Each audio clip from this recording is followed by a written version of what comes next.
In this video, I spent a week playing bullet chess on chess.com, and you'll believe what my rating was at the end. Day 1 was mainly placement games.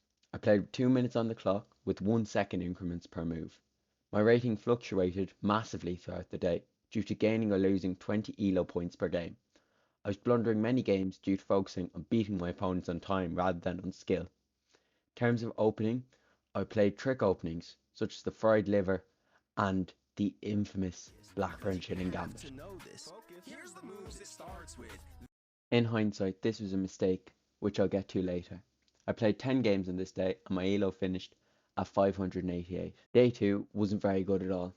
I was rushing my games and trying to play chess while multitasking and doing other things.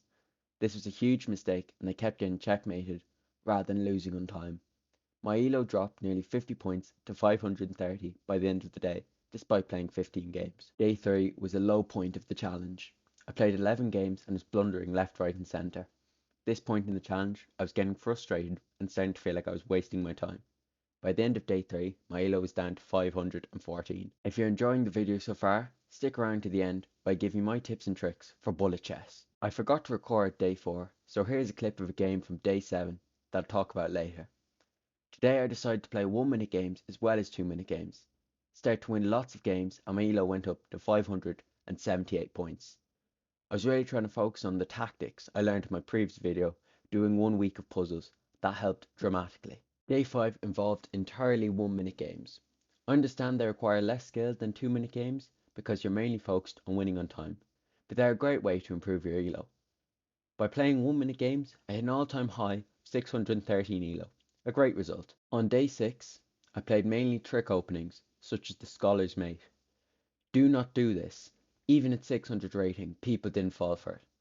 Funnily enough, even though it was only 1 minute games, I kept losing to checkmate rather than timeout.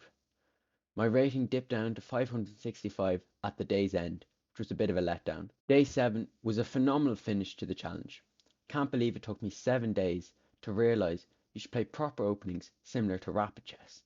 I mainly played the London and the French defence, and as a result of this, I won many games. I even had 2 perfect games, the one you're watching now and the one from day 4's segment, with no blunders or mistakes. My rating peaked at 654 for the challenge and finished at 639, a great improvement considering how low it was in days 2 and 3. So what would I recommend new bullet players to do? Firstly, play proper openings, not trick ones that require your opponent to make a mistake. This doesn't just apply to bullet, but all types of chess. Secondly, don't blunder and take your time.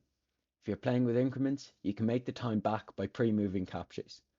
Finally, focus on your game. Don't try and multitask like I did. So that's all for this video. If you enjoyed, make sure to like the video, subscribe, and if you want to see more videos, check out the series where I try and get to 1000 ELO rating in rapid chess.